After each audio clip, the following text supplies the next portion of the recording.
everyone. Welcome to another seminar of the Critical Histories of Criminology. We're telling stories from the 7 continents. So the history of criminology is most often used in the history of criminology in the global north. It's the tale of Western Europe and North America looming large at the center. The story is also multifaceted, but it's also shaped by their location on the globe in mainstream academia, at least. And this well-known story tends to make us forget alternative stories of the discipline, which puts places like Africa and Asia and Australasia and Latin America to the periphery of the criminological narrative. So the global north tends to be the norm. It isn't always, but it tends to be the norm. And most other locations are then exotic or... And we often conflate criminology's hegemonic story with its histories.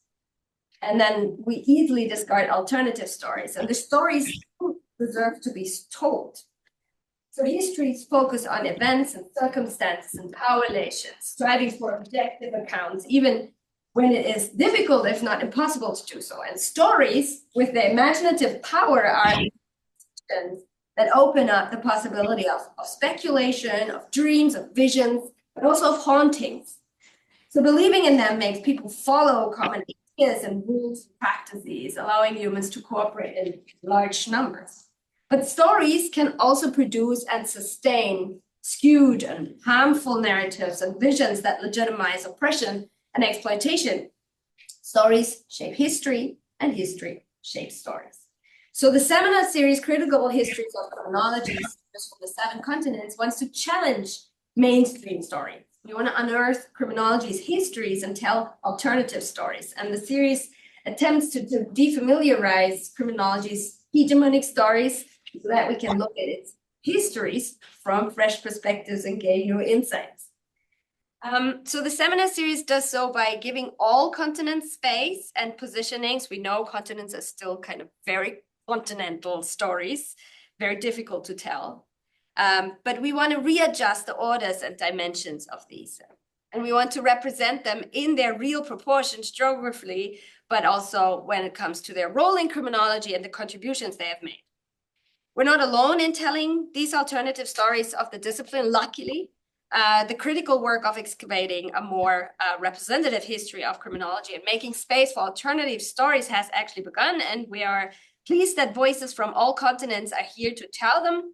Africa, Asia, Australasia, Latin America, but also the Anglophone North, the US and the UK. Last but not least, Scandinavia is where we sit as a voice that decenters major narratives in Europe and speaks on behalf of our department, which is 70 years, by the way. So Professor Sandra Walklate does speak from the Anglophone North, but she tells her very own account of criminology. I'm really looking forward to that. She's speaking personally to us today. So by focusing on her personal experiences in and with the discipline and the stories that matter to her, she also tells her very own history with criminology. So it's a story in which victims and gender and identity, the experience of politics of risks and violence and power feature quite prominently. She's a professor at Liverpool University and as a former president of the British Society of Criminology and a long-standing editor of the British Journal of Criminology, she has witnessed many developments, histories and stories in the UK and Europe and beyond. So it's really an honor that you're here with us today, that you're joining us. And we now just want to sit still, be mute, and listen. Okay. Well, thank you for that amazing introduction. You're very kind. I'll just endeavour to share my slides. It says, oh, crumbs, it says sharing not turned on. Okay, right.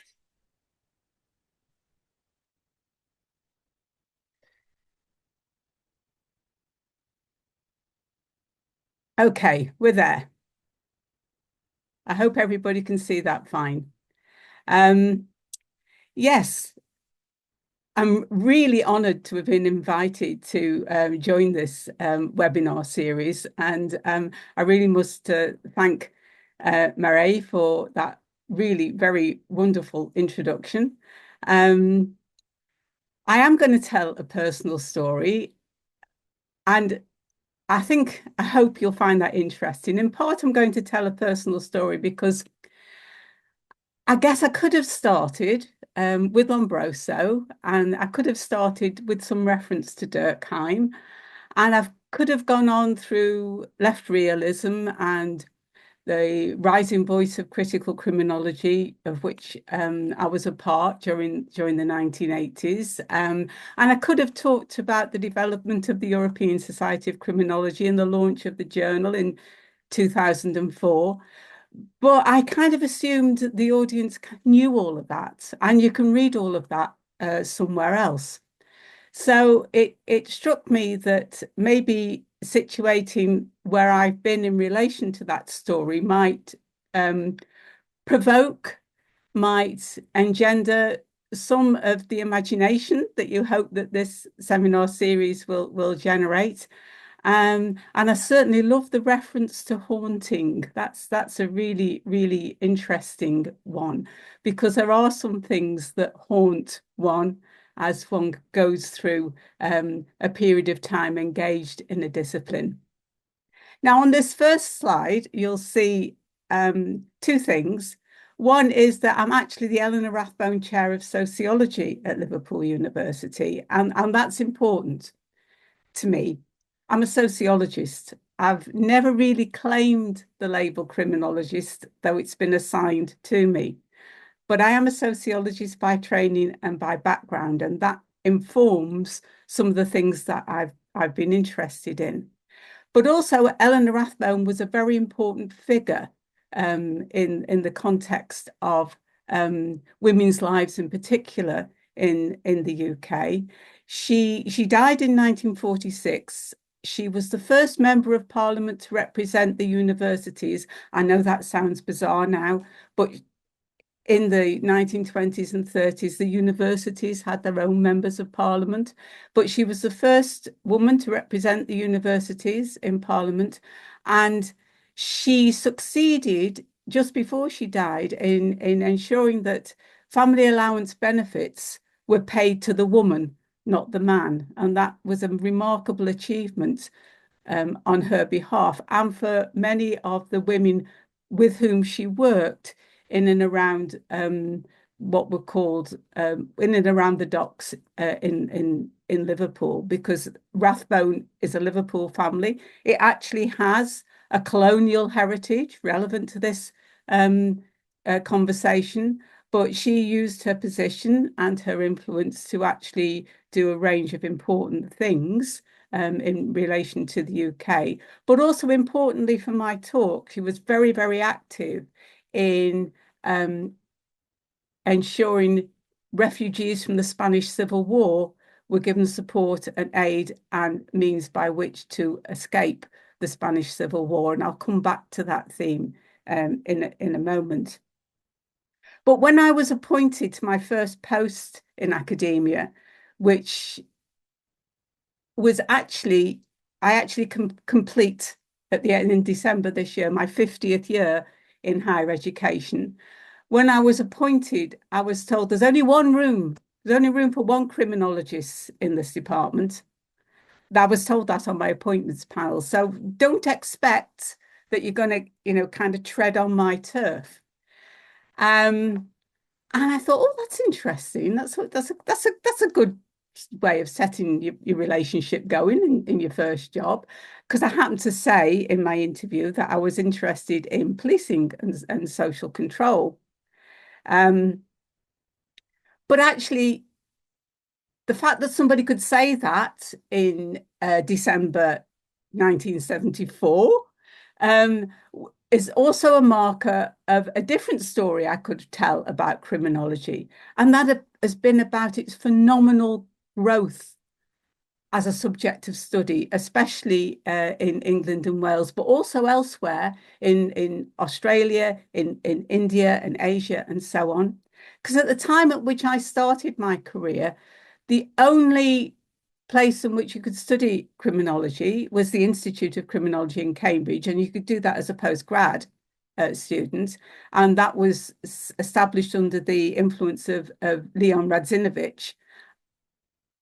Another big name I could have used in drawing out a history of criminology. And the Home Office. The Home Office was the second biggest employer of criminologists, which was where the whole kind of administrative criminology, left realist criminology kind of debate generated during the 1980s. So in a sense, the idea that there was only room for one criminologist in one social science department was, I suppose, defensible in 1974. You wouldn't get away with saying that now, but that was my starting point. That was my introduction to what being a criminologist was about. And I haven't explicitly said, but yes, it was a man who said that. So I've chosen to take a personal route through this history. I've chosen not to do the big names, not to do a more conventional approach, but that doesn't mean to say that history is always personal. History does matter, and I've just taken two quotes from both North American, in the sense of doing presidential addresses and Nicole Rafter's Sutherland address, which both talk about the importance of having a sense of history, of the discipline having a sense of history. And Nicole Rafter in particular talks about where we have silence, we should have debate, where we have forgetfulness, we should have reflection, where we have ignorance, we should have knowledge. And for someone who's been involved in some of these areas of concern for 50 years, I kind of get energized by the constant presentism of what I see going on in the discipline. So what I'm really interested in is trying to develop a perspective that decenters the present and learns from the past, which is a quote taken from a book about the relevance of history to criminology, recently published by David Churchill and his colleagues. Okay, so that's a very, very long-winded way of saying why the notion of being liminal in some of the debates matters, because I'm talking about location. I've worked nearly all of my career in the northwest of England, though I've had the privilege over the last 8 years to also hold a post at Monash University in Australia, and that was a really, really life-enhancing experience to spend time in that part of the world, which is where I will return to at the end, vis-a-vis the whole notion of indigeneity and northern theorizing and so on. It's also about positionality. For the first 15 years of my career, I was the only woman in the social science department. That sets a tone for the kind of work you can do, the kind of work you can't do, and how that informs the work you actually did create a space to do. It's about emotions. Some of these things I care really strongly about. It's about seeing. And I'm going to emphasize seeing through this presentation, really. And it's also about time. The nature of the discipline has unfolded and developed and grown over time and through time. The presence of the European Society of Criminology is now huge in this particular context of this seminar series. And that wasn't there in 1974. The British Society of Criminology now has an annual conference. That wasn't there in 1974. So we can see some of that evolution over time. But it's also about what one learns over time and through time. Okay. So why is seeing important? Different places, different ways of seeing and knowing. So what some of you on the call may already know, and perhaps what many of you don't know, is that I'm a keen motorcyclist. I, over the years, myself and my husband must have traveled maybe 250,000 miles around Europe. Me mostly, primarily as a pillion passenger on the back of different kinds of motorbikes. But when you travel on a motorbike, not only do you become very attuned to the environment in which you're engaged, you can get very wet, you can get very cold, you can get very hot, things that you don't necessarily experience in a car. You're actually, and this is a really, really important point from Persig, you're actually in the scene. The sense of presence is overwhelming. And that sense of presence is something that is a visceral feeling, and it's something I felt very, very strongly as I've been very privileged to travel, and felt very strongly during the times I've spent in Australia, that kind of understanding the nature of the environment and the visceral presence. So when you're in an apartment in Melbourne and you can see the smoke from the bushfires and you can smell the smoke, you get a sense of what the differences of living in that environment present. And they inform how you think about what are the problems here and how have those problems been reframed and responded to. Okay, so keeping on the personal journey a little bit, and these are my own photographs. It's a personal visual journey. I kind of got into criminology by the back door. Okay, 3 photographs here that I've used in different settings and different contexts that articulate where I'm actually going in terms of the underlying theme of this presentation. In a sense, the underlying theme very much influenced by the work of Veena Das, who talks about violence and the descent into the ordinary. And I think that's a really powerful phrase. The photograph that says sur cette place fut ressemblée la population is taken from a place called Oradour-sur-Glane in France. It's a place that was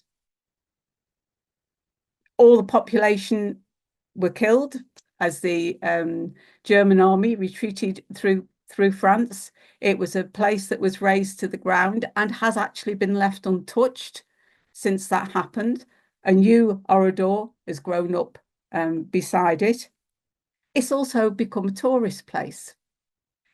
And it's quite striking in terms of its articulation of some of the tragedies associated with war.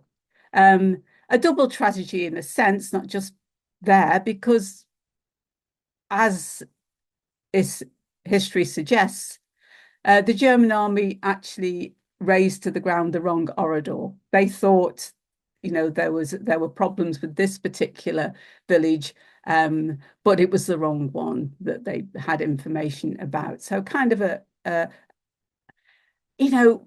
when we talk about collateral damage, there you have collateral damage of war. And actually, my husband deliberately took me to this place because he wanted me to encourage me to think about victimhood in a kind of slightly different way. The middle photograph is a photograph of a similarly razed to the ground village called Belquite in Spain. When I visited this village in 2013, there was no evidence of it becoming a tourist kind of place to visit, although a new Belquite again had been built up side by side. But this village was destroyed during the Spanish Civil War. Now that's kind of quite interesting, and it's only in recent years has there been efforts in Spain to reconcile the past with the present, a different sense of understanding victimhood. The third photograph of the naked woman is one that some of you may be aware I've actually published about. I use this photograph with the permission of the archives of the museum in Avignon.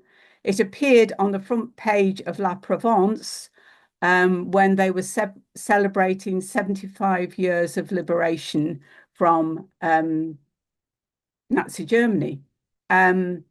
Although I even found that a bit odd, given that where we were was actually in the part of France that really was impacted, shall we say, impacted differently by war, Vichy France.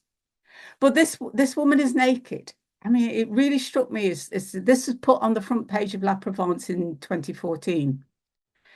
This photograph really struck me, and this is what I mean about seeing. She's naked.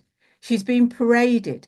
She's going to be taken to the Palais des Papes to have her head shaved for consorting with the enemy.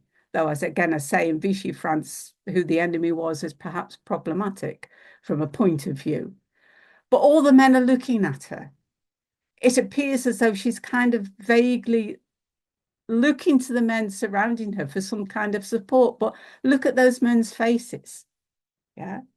Look at what that represents. Violence as a descent into the ordinary, a product, the aftermath of war.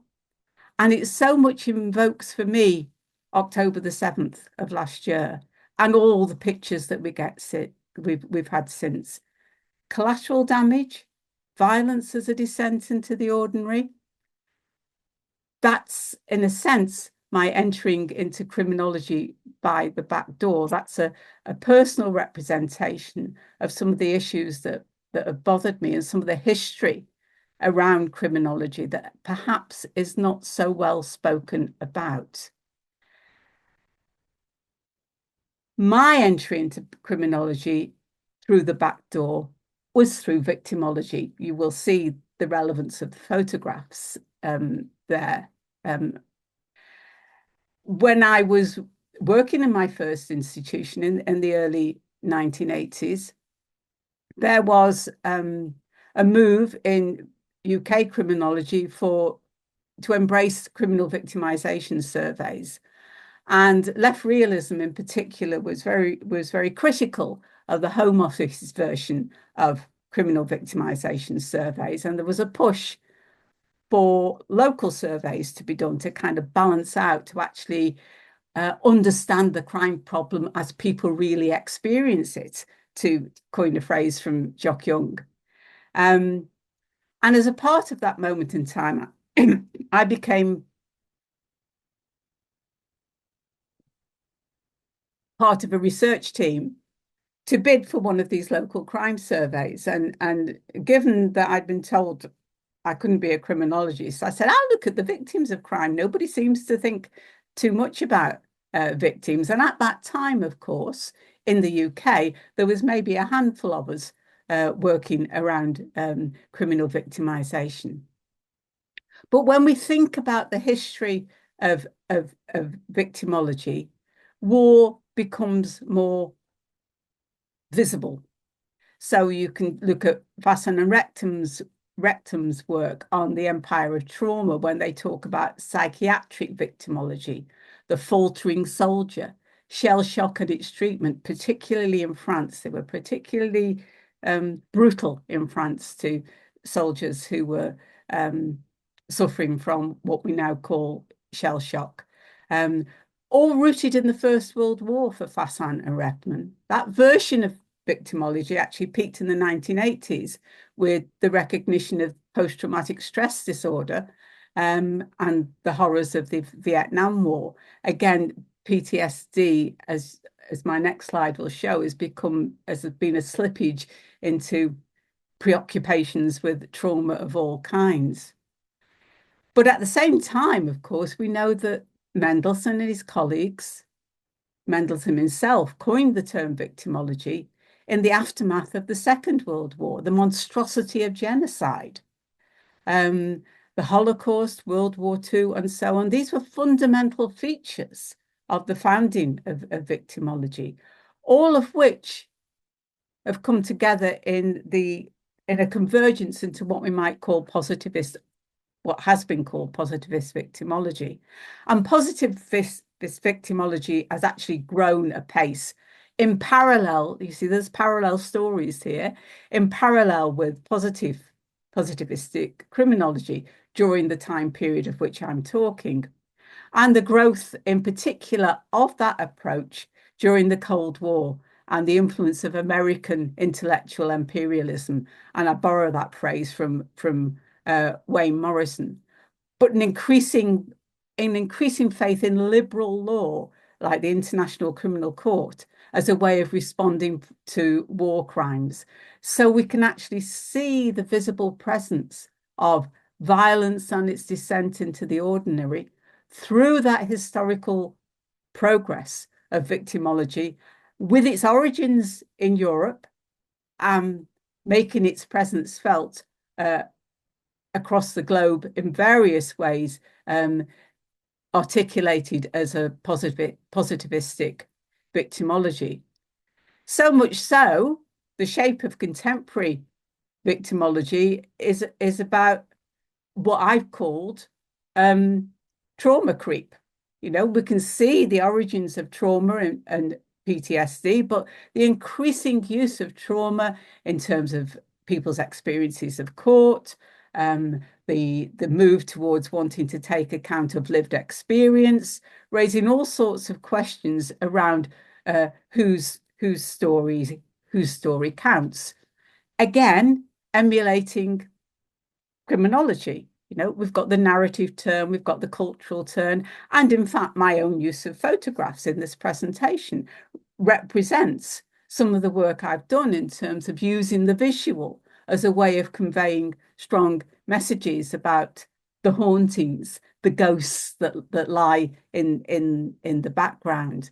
So contemporary victimology is now really around competing stories about whose voice do we listen to and whose voice counts and whose trauma informs policy. But we could actually start with criminology in a similar place. And I mischievously started a presentation in Australia in 2016 with this quote from H.G. Wells's book, published in 1898, The War of the Worlds. And that quote, if you can see it well enough, and you will be able to when you get the slides, I should imagine, actually talks about the destruction of species, actually talks about colonialization, actually talks about the extermination of indigenous people by European immigrants, and actually is using that as an allegory for why are we worried about the Martians, basically. It's, you know, okay, it's literature, but you can start with criminology in a very similar place if you want to actually start with the impact of notions of war. But you could start also with Bonger's work, 1916, a Dutch criminologist. Everyday violence is neither peacetime nor wartime, it's both. War makes violence commonplace, not only for those who are engaged in it, but for the population as a whole. Rafter talks about the Second World War as criminology's darkest hour. But we could go back to the stories about women and violence. Frances Power Cobb talks about wife torture in England, a paper published in 1878, again invoking the notion of war and warlike practices, but going on in the domestic sphere. Brownmiller, in Against Our Will, talks about war and rape, and it's interesting that some of this literature is forgotten, going back to my point about presentism. And Hazel Genn's work, rather than being necessarily in the context of war, but in the ordinary everyday nature of crime, talks about how can you ask someone from a criminal victimization survey point of view, how many times have you experienced physical violence in the last 12 months when they are just part of life. Okay, so one of the things that one of the messages, one of the things that you can see, particularly contemporarily, but also through the last 50 years of the emergence and development of victimology and criminology. If you want to see it, you can see the power of continuing thinking and the centrality of war. You can put that continuing thinking, as Coburn does, not just about violence against women in the home or in the street, but on the continent, in the time, in peacetime, in pre-war time, in post-conflict time. The weapons that people use could be the hand, the boot, the machete, the gun, the missile. These are the things that are often unspoken and sometimes, more often than not, taken for granted within criminology's history.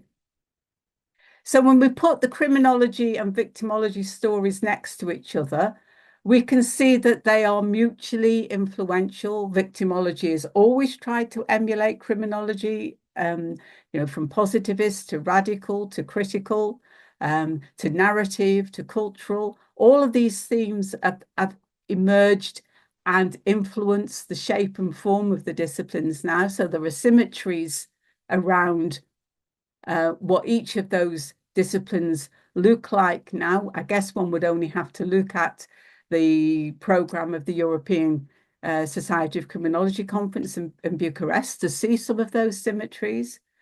But my point is that there are also silences.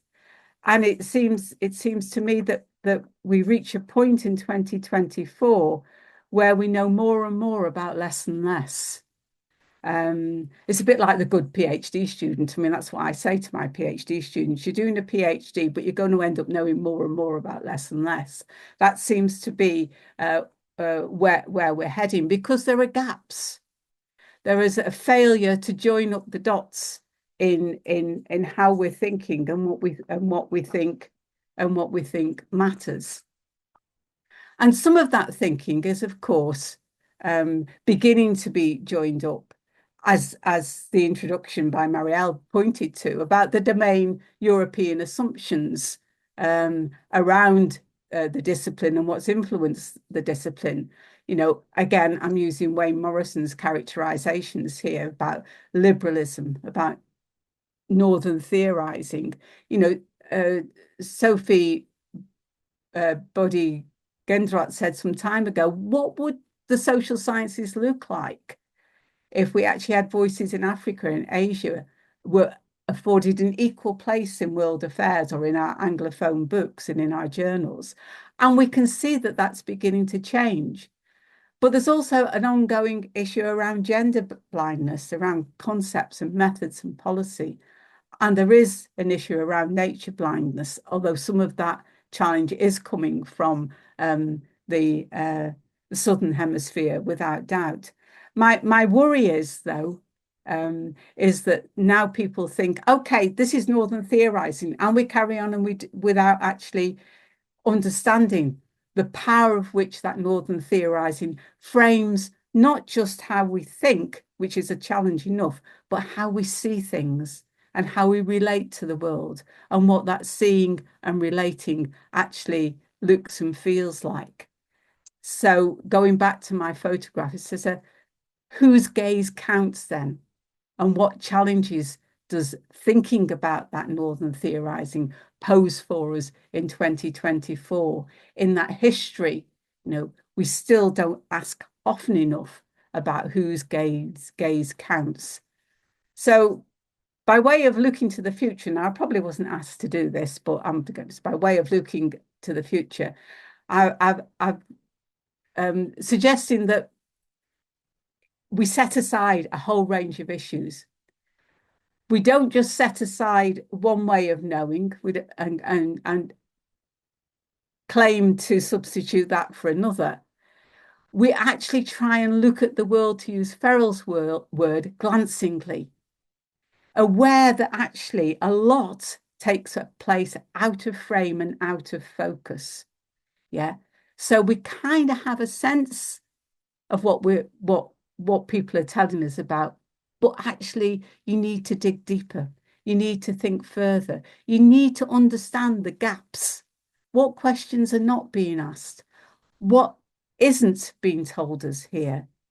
Now that's a terrifying prospect for criminology, because that means the discipline has got to loosen its shackles of positivism. That's me talking. But without loosening those shackles, its imperious ambitions and its deep commitment to Northern theorizing simply will not be addressed by simply paying lip service to some of those issues. For me, having once seen the issues, having once smelt the bushfires, if we want to bring it back to the personal, you can't unsee them. You just can't unsee them. So, in a sense, being neither here nor there is actually hugely valuable. This is the value of liminality. And what my colleague Jarrett Blaustein wrote in 2017 called flying economy. It's important for us as criminologists not to think we can actually travel the globe and transfer one bit of way of doing business to another, but we just step back a bit. We take time to listen. And in that taking time to listen, we might find that there are more continuities with the past than we might be comfortable with. Thank you, everyone, for your patience in listening.